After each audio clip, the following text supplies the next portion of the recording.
Hey guys, are you on Upwork? Don't get kicked off like I did. Hey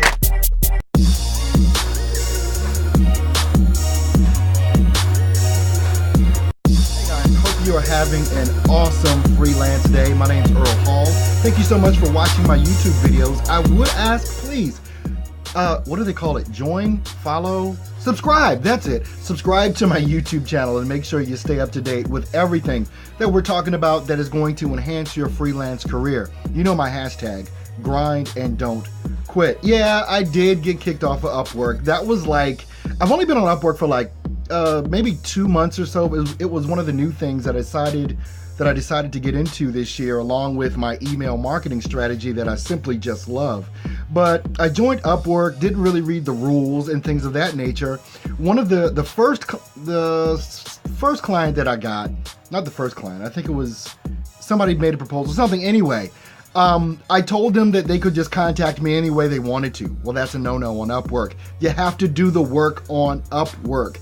I did get that job and they paid me outside of Upwork. That's why I got kicked off for 48 hours. Now I'm back on Upwork, but I haven't spent much time there. But I have gotten 3 jobs now. I just got a job last week on Upwork.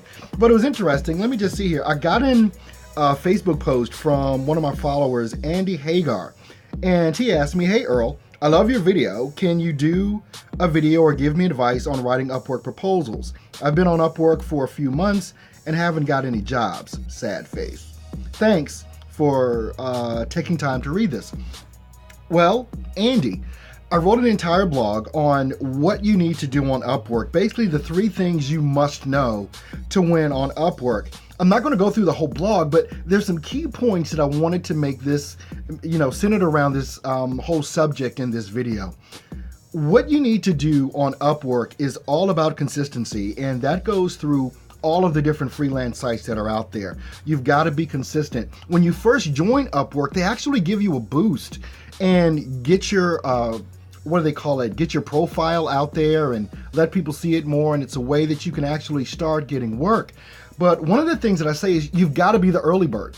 You've got to be the guy out there that's bidding on stuff first. If you're serious about Upwork or any freelance site, especially if you're new, you're going to have to get up early, bid on proposals, because clients are waiting and they usually want the job done now. And so if a good guy or gal comes through that they like, they're probably going to give that person the job first.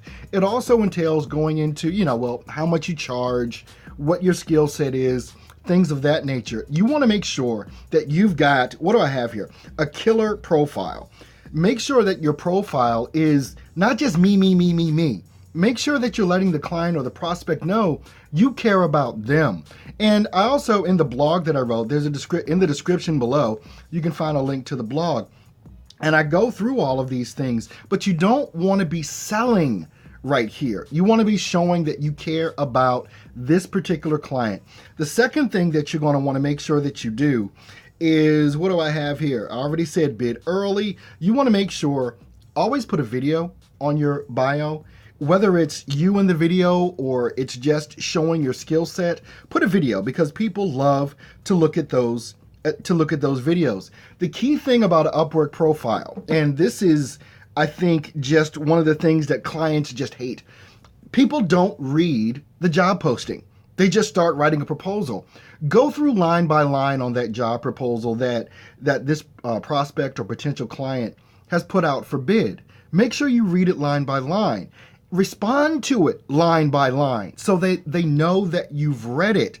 If they say, "Hey, we have a graphic design project for Disney World that we need somebody to do a logo for," the first line should be, "Hey, I can design your Disney logo exactly how you want it."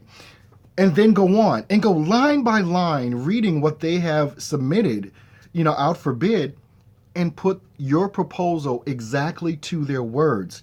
You want to make sure that you don't fall for a trick, because what some of these guys will do, or ladies or whatever, that are putting these jobs out for proposal, they'll put a sentence in there to say, "Make sure you put this sentence in your proposal."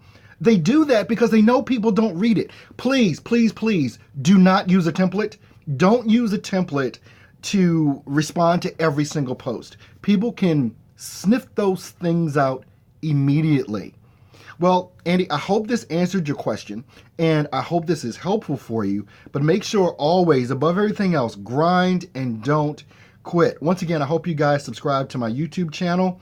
The fourth day, this is the fourth episode, 4 days in a row of freelancemarketingstrategies.com. Make sure that you do visit the website. If you have any questions, leave them in the description or leave them in the comment section below on Facebook, on Twitter, whatever, and let me know your questions that you have, specifically for what you want to know about this freelance life.